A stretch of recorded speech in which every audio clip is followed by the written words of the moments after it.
Astăzi vreau să fac o comparație între 3 scule. Una este aceasta, modelul de 400 Nm Coupé de la Parkside, modelul de 500 Nm de la Inco și modelul de 300 Nm dar de 12 V de la Parkside Performance, toate cu cap de 1/2. Acum, prima chestie, aceste șuruburi au fost strânse la 120 Nm, acum nu mai știu exact cât timp, când am luat ultima oară la ele și vreau să văd dacă le desface pur și simplu, fără să fac altceva.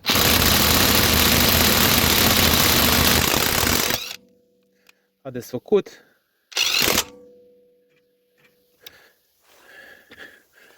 Și avem cheia la 210 Nm.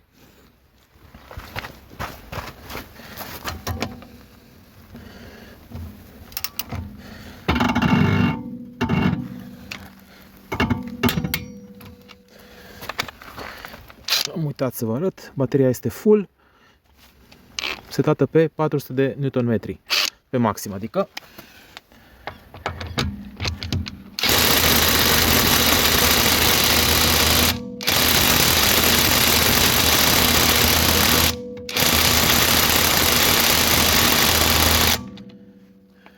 Deci nu desface.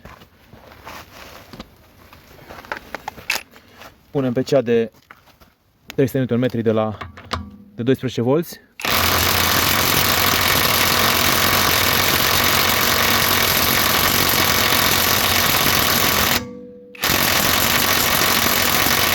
Nu desface nici aceasta. Țin să menționez că toate au acumulator de 4 A. Deci verificăm cu același tip de acumulatori. Asta este pe, stați să pun pe desfacere. Desfacere nu există reglaj la acest model și bateria este de asemenea full.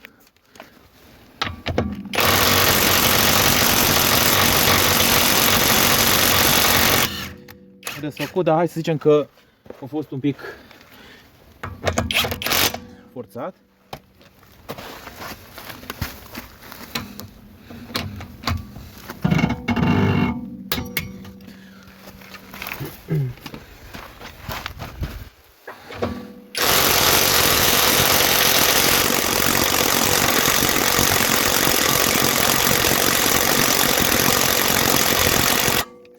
Hai să vedem, are asta o funcție de nut buster care ar da 650 de Nm pe porțiune scurtă sau pe timp scurt. Deci a făcut diferența. Funcția asta de asemenea nu desface decât când, haideți, dacă după ce îl desface, adică eu țin apăsat, deci desfac și țin mâna pe buton și el se oprește. Adică numai în momentul când simte că nu mai merge impactul, el oprește ca să nu desfacă șurubul de tot. Eu în alte teste n-am observat o diferență clară între 650 Nm și acest 500, dar mă rog. Bun. Acum, ca idee, la 200 Nm, 210, hai să scad la 200 Nm. Deci am pus la 200 Nm. Ok.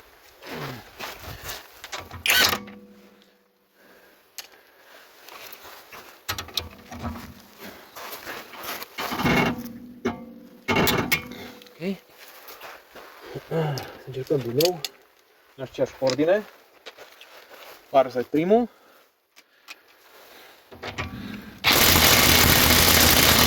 Desface. Deci la 200 Nm desface. Din nou.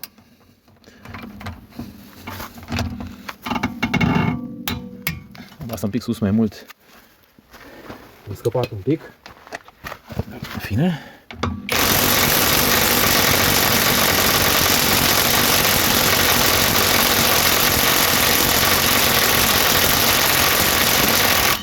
Știam că desface, dar de asta am insistat, că am văzut că desface, dar acum pe normal. Hai să mai încerc o dată, suntem la 200 Nm și să văd cu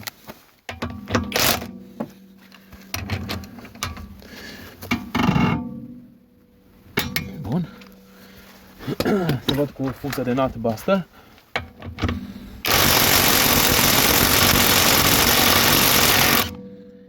Deci, nu aș putea zice că merge neapărat mult mai ușor.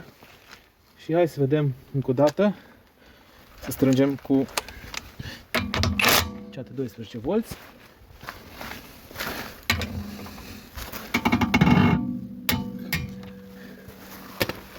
Centimetri.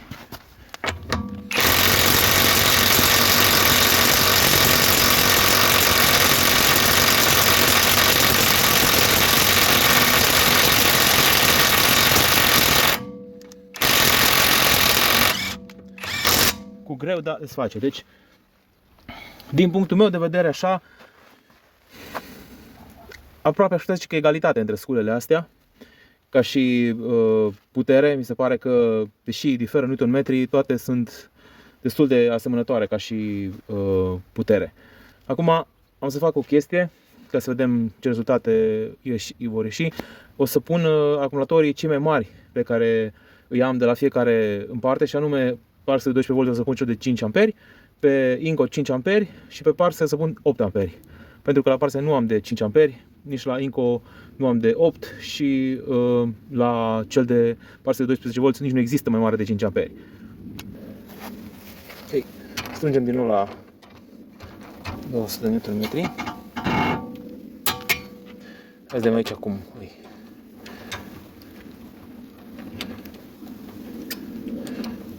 De fapt, haideți că facem altfel.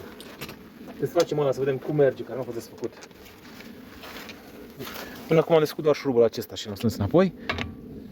Deci avem acumulatorul de 8 A, încărcat la maxim și este în modul de 400 de Nm, adică maxim. Deci mult mai ușor, e o diferență clară.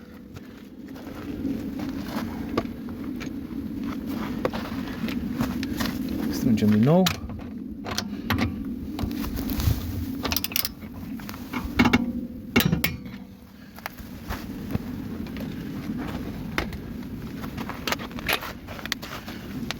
Este acumulatorul de 5 A, încărcat la maxim și este în viteza 4.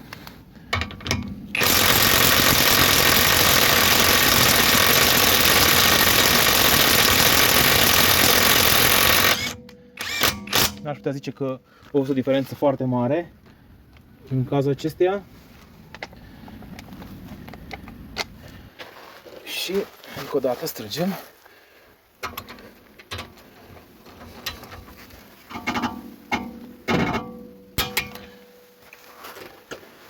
Și acest Inco este cu acumulator de 5, încărcat la maxim și poziția aici nu avem, normal, hai să încercăm pe normal. Și acesta se face mult mai bine pe 5 A. Strâng încă o dată și să încerc cu acest nut buster, cu această funcție. Nu. Așa, asta e semnul.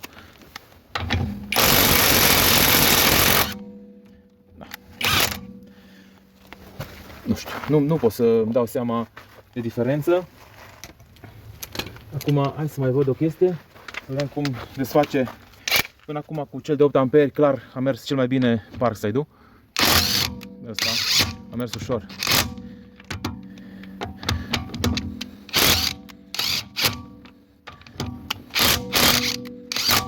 Deci merge foarte bine cu 8 A.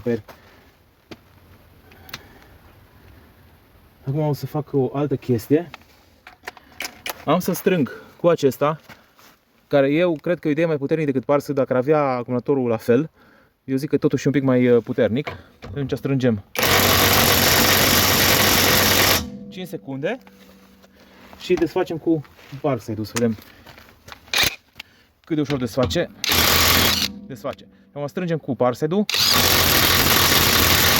5 secunde. Să vedem dacă îl desface acest Inco.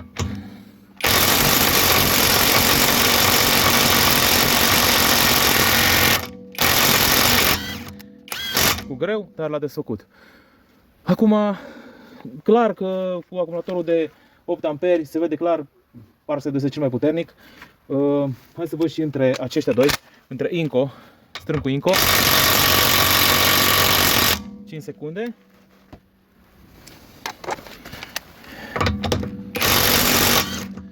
A mers mult mai ușor decât Parsedul verde. Am strâns cu Inco 5 secunde, să vedem dacă destrângem cu asta.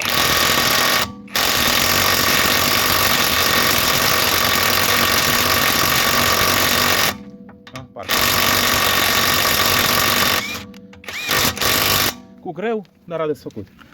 Deci, eu zic că cu aceiași acumulatori ar fi Inco cel mai puternic, Parsedul verde pe locul 2 și cel negru Performance pe 12 V o idee mai slab. Acum, eu țin foarte mult la volum, la mărime. Pentru mine, nu știu, mi se pare că la mărimea pe care o are Parsedul cel mic negru, raportat la puterea pe care o are și la volții pe care are, e o sculă extraordinară. O să mut.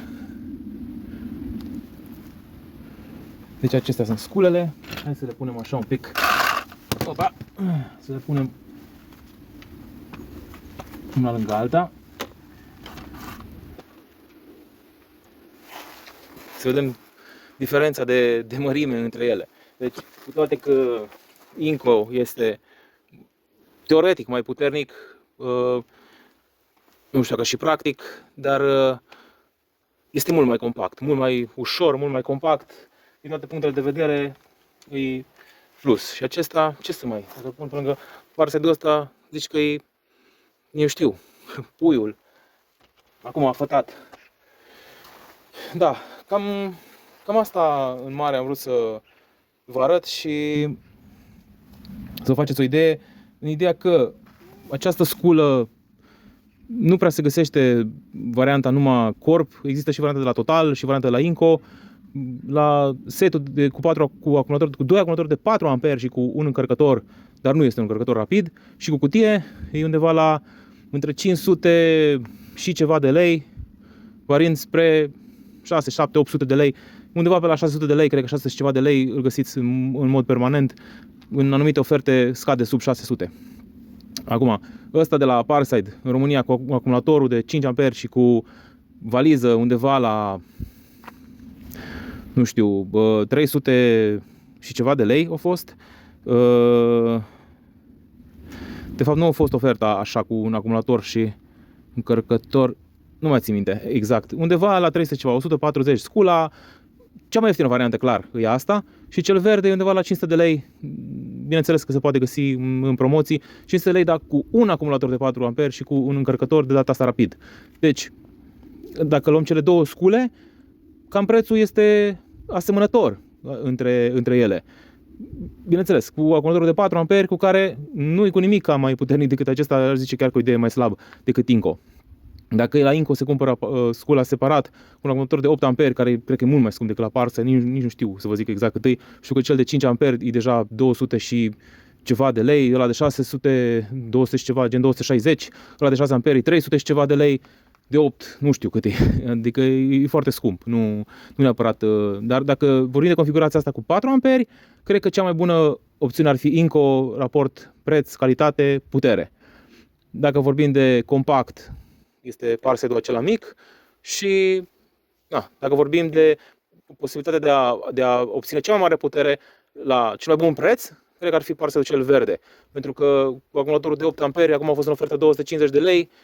Mă rog, scula goală nu cred că se cumpără în mod normal, dar se vinde, am văzut, cu 250, 200, acolo doar corpul. Atunci dacă cumperi de undeva doar corpul, să zicem, cu banii ăștia, mai ia acumulatorul și un încărcător, probabil, să zicem că ajungem într-un buget de 6 de lei. Cu un acumulator de 8 amperi. Și atunci ai varianta 6 de lei, cea mai puternică variantă ar fi aia, clar. Doar că pentru mine un mare minus mărimea sa. Deci pentru mine, clar, nu aș putea să doresc o sculă care să fie atât de mare, pentru că dacă folosești 3 caroți, nu te încurcă că e așa de mare. Dacă vrei să faci altceva cu ea, deja te cam încurcă.